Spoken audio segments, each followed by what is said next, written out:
Hello. Here we are at week 4 of Philosophies of Life. I hope you're feeling engaged in our topic and have found things worth thinking about. This lecture introduces the theme of Unit 2, Examining Technology.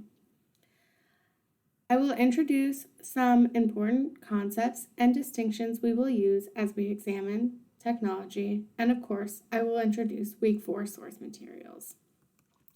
This lecture is, along with the other source materials for Unit 2, are paired with Philosophy Toolkit 2.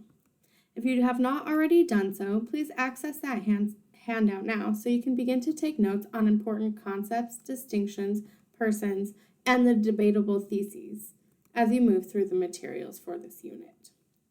Before I move on to the new content for Unit 2, however, let's review the central themes and questions from Unit 1, the examined life. In Unit 1, we defined philosophy as the love of wisdom and conceptualized philosophy as a way of living or being in the world. Philosophy is not just something studied in universities. Philosophy is in the streets. Our day-to-day lives, our encounters with others in the world, our concern to live well, to live good, flourishing human lives, all of these things call us to live an examined life. In Unit 1, we met the character of Socrates, the namesake of the famous Socratic method, which is still widely practiced to this day. Socrates, as presented in Plato's Apology, made his life's work to seek wisdom and to live an examined life. Moreover, Socrates believed it was his mission from the god to test and examine the men of Athens, seeking out anyone who was truly wise and exhorting his fellow Athenians to care more for their state of their soul and for human virtue or excellence than for their wealth, reputation, or physical beauty. He questioned and challenged the moral assumptions and cultural values adopted by his fellow Athenians, publicly and in the marketplace. As a result, he made a lot of people mad. He riled people up, which Socrates did not necessarily think was a bad thing. In the Apology, Socrates describes Athens as a great and noble but sluggish horse that needs to be stirred up and roused out of its lethargy in order to become the most excellent version of itself. Socrates casts himself as the gadfly, an annoying horsefly whose job it is to bite the horse and rouse it out of its sluggish state so that it may pursue a more excellent state. The film Being in the World presented a different view on what it means to practice philosophy as a way of life, particularly in a technologically developed society. The film described the views of Heidegger and Dreyfus, who, like Socrates, attempt to bring philosophy out of the clouds and into the day-to-day lives of real people. Heidegger and Dreyfus start from the premise that what is most essential about human beings, what makes us human and different from machines or computers, is that we give a damn. Things matter to us. And this mattering, this fact that we care about our lives, about our being here in this world with our projects and with others, with our goals, that caring about the world, that fact that things matter to us, that is what creates meaning. The meaning in both our shared world of human experience and the meaning in our particular lives of individuals. As we engage in our meaningful activities, as we craft our skills, pursue our passions, we are able to open up new worlds and new ways of being human. For Heidegger and Dreyfus, philosophy is a way of being in the world, and in particular, a way of seeking and living an authentic life. An authentic person finds a way of being in a world that avoids unthinking conformity. The authentic human doesn't just do what everyone else does because that's just what one does. Think about what goes on in our own society. One goes to college, one gets a job, one saves money, one buys a house, one gets married or not, one has kids, one saves for retirement, one retires, and so forth. And we do all of this because that's just what one does. The World State in the Brave New World, our novel, is an extreme version of a world of conformity, of inauthenticity to the extreme.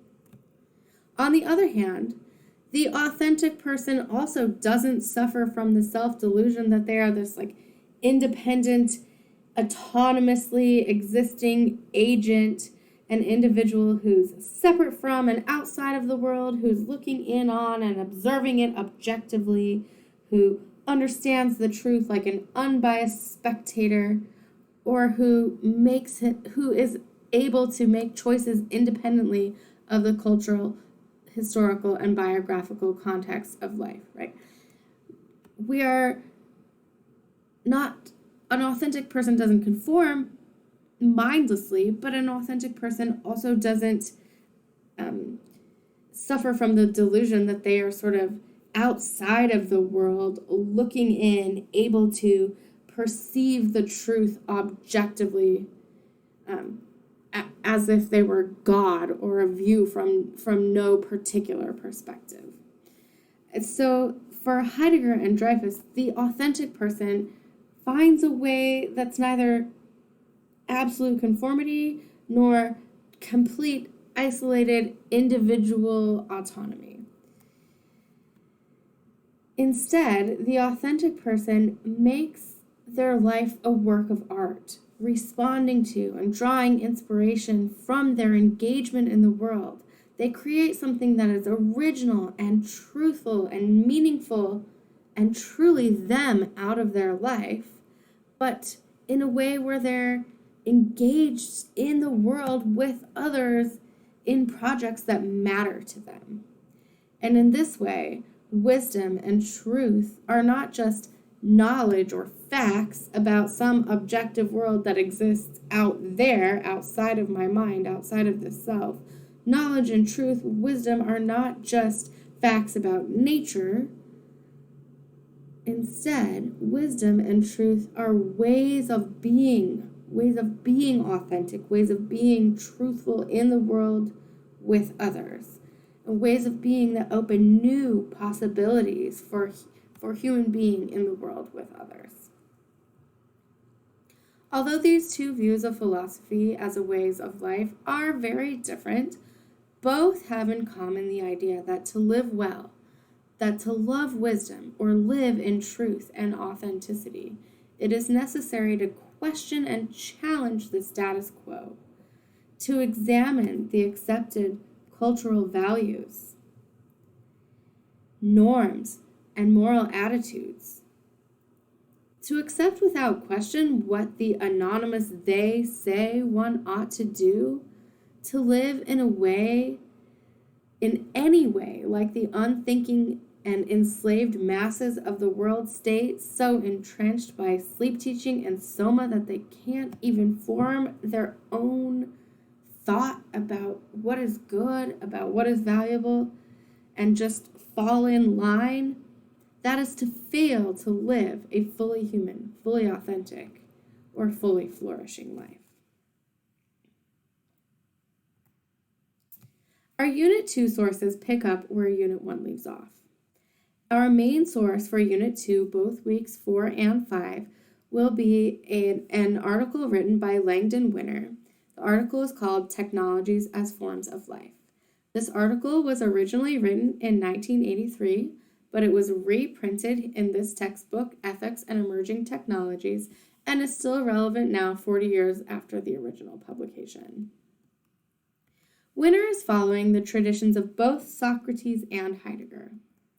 As Socrates compared Athens to a noble but sluggish horse that needs to be roused from its sleepy slumber, Winner argues that we who live in a world entirely constructed by artificial realities are sleepwalking through the process of technology, completely reshaping the conditions of human life, human values, and even what it means to be human. Like Socrates, he calls us to wake up, to question and examine what we take for granted about technology and its role in the human world. As Heidegger calls our attention to being in the world of human activity and human meaning, and also to our world-creating potential, to the fact that our human activities and passions create new worlds, so also Winner asks us to reflect on the worlds that technology creates, the human worlds that technology creates, and the kind of world that we are making for each other to live in. So this reading assignment is pretty dense. There's a lot to it. There's some vocabulary and technical jargon. I don't expect you to understand it fully, especially not after your first read through this week. For now, go for the big picture. Don't get too lost in the details. We're going to read it again next week.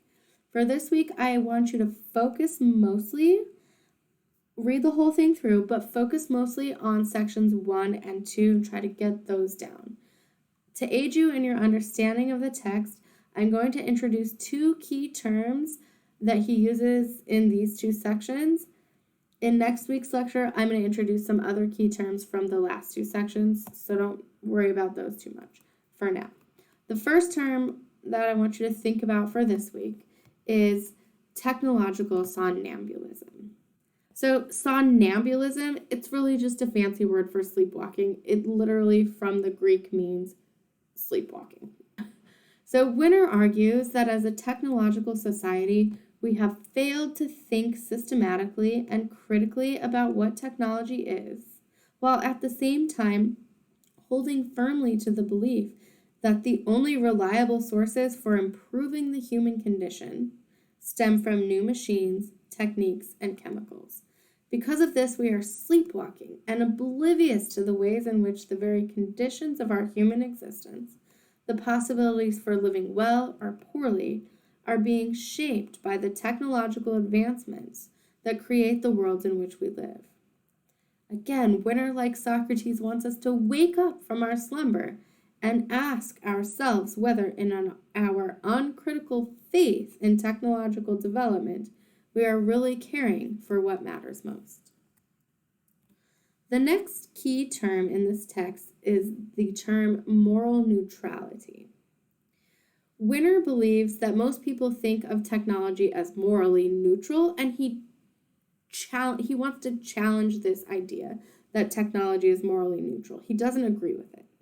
But let me just define what the term means. Something is morally neutral if it is neither good nor bad in itself. It's not inherently good or inherently bad. It's only good or bad depending on the use humans make of it. Winner's example of a tool that is morally neutral is a knife. Someone can use a knife to slice meat, or they can use a knife to slice a person and cause pain and injury. The knife itself is morally neutral, neither good nor bad, but only becomes so by the intention and the consequences of the human use. Winner challenges this idea that technology is morally neutral like a knife. Let me repeat that.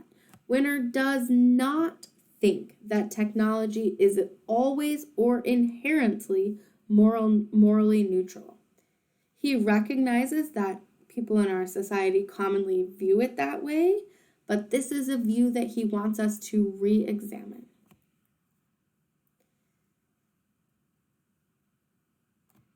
Instead, he thinks, although he doesn't use this precise term, he thinks that technology can be value-laden. That is, it's loaded up with value, that the values are inherent in the technology.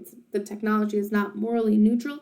Values are embodied by technology. Technology embodies human values. Those values are just part of the very nature of technologies. So to understand this term of value-laden, which is in contrast to morally neutral, think about the assembly line. The assembly line embodies the values of efficiency, uniformity, and standardization, right? what an assembly line does is make things more efficient. If it doesn't make things more efficient, it's not working right. Assembly lines embody the value of efficiency, and this is very different, say, from the values embodied by a potter's wheel or a weaver's loom, where craftsmanship and excellence and unique original work might be embodied by those tools. I recommend reading this main source, Winner's Technologies as a Way of Life, last of all of the week's sources, because the other sources are going to provide some context and useful background for helping you to make more sense of Winner's points. The PBS documentary, Humanity from Space, traces the development of human technology and the way it has shaped the human world from the beginnings of the agricultural revolution to the present. While watching this documentary, try to come up with a definition of technology by stating precisely what all the things that count as technology have in common and that all the things that don't count as technology lack. In other words, come up with a definition that includes all forms of technology, all the forms discussed in Humanity from Space, and also the ones discussed in Unit 1, CRISPR, the assembly line, ChatGPT, AI, social media, etc. So try to come up with a definition that includes everything that we count as technology, but excludes anything that's not technology. Our next source, Philosophy of Technology, is a selection from a much larger article in the Internet Encyclopedia of Philosophy. This article gives a broad overview of the various definitions and views on the nature of technology that have been proposed since the time of Socrates in ancient Greece, all the way up to our current day and age. You should try to identify, compare, and examine several different definitions provided, and try to also identify some of the most important challenges to providing an accurate definition of technology. Finally, of course, we will continue with Brave New World, which I think you can see clearly exemplifies and even presents a very exaggerated version of technological somnambulism, and it does so in order to warn of its dangers. So Huxley and Winner are right in sync with each other in their worry about technological somnambulism and the kind of world that we're making with our technologies. So I hope that you are intrigued by this week's topics and sources. I ask that you be patient with the ideas in Winner's article. They take a little while to wrap your head around. I'm going to try to help you walk through that this week and next. And again, for this week, just focus most on those first two sections of the article. And always, please let me know if you have any questions. I am happy to help